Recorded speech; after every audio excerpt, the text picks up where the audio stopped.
তাদেরকে বাংলাদেশের রাজনীতি করতে হবে। যেমন ঘটনা নিয়ে আমরা প্রায় 2 দিন পরে পরে আমাদেরকে দাঁড়াতে হয় একটি দলের বিরুদ্ধে।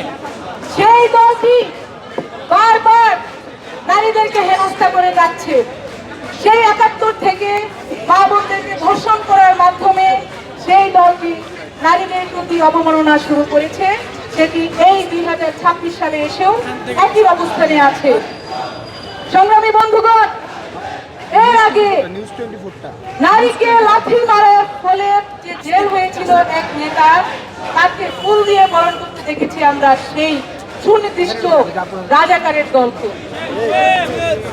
এরপরে শাহবাগে ঢাকা বিশ্ববিদ্যালয়ের এক শিক্ষার্থীকে কটূক্তি করার জন্য একজন জেলে পুরা হয়েছিল, তাকেও একইভাবে জেল থেকে ছাড়িয়ে আনা হয়েছিল। বারবার বিভিন্ন ধরনের ঘটনার মাধ্যমে তারা নারীদেরকে অবমাননা করে যাচ্ছে।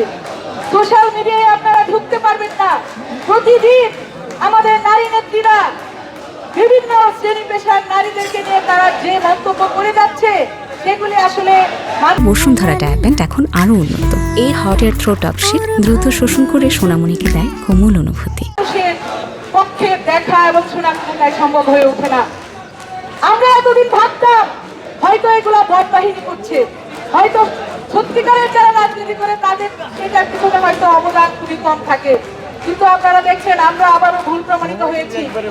আবারও আমরা যে বিশ্বাস করতে চেয়েছিলাম এদেরকে, সেখান থেকে আমরা আবারও আমাদেরকে নিচে নামতে হয়েছে। একটি দলের প্রধান কয়েকদিন আগে আল জাজিরার মতো সংবাদ মাধ্যমে তিনি বক্তব্য দিয়েছেন। সেখানে তিনি জানিয়েছেন নারীরা নাকি কোনো তাদের দলের ক্ষমতায় আসতে পারবে না।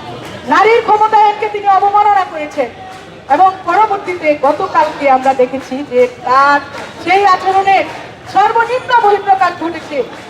তিনি একটি দলের প্রধান হয়ে, বাংলাদেশের এক্সিস্টিং রাজনৈতিক দলের প্রধান হয়ে, তিনি বাংলাদেশের যেখানে 52% ভোটার নারী, সেই 52%কে অবমাননা করে তিনি জানিয়েছেন যে কর্মজীবী নারীরা নাকি প্রস্টিটিউট।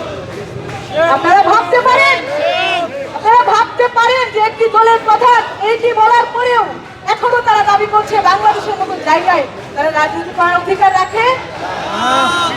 সংগ্রামী বন্ধুগণ, এদের এই নারী অবমাননা, বারবার নারীকে অস্বীকার করার যে প্রবণতা, সেইটিকে আমরা রুখে দেব। তাদেরকে বাংলাদেশে যদি রাজনীতি করতে হয়, এই 52% ভোটার নারীর কাছে ক্ষমা চেয়ে, হাত জুড়ে ক্ষমা চেয়ে তাদেরকে বাংলাদেশে রাজনীতি করতে হবে।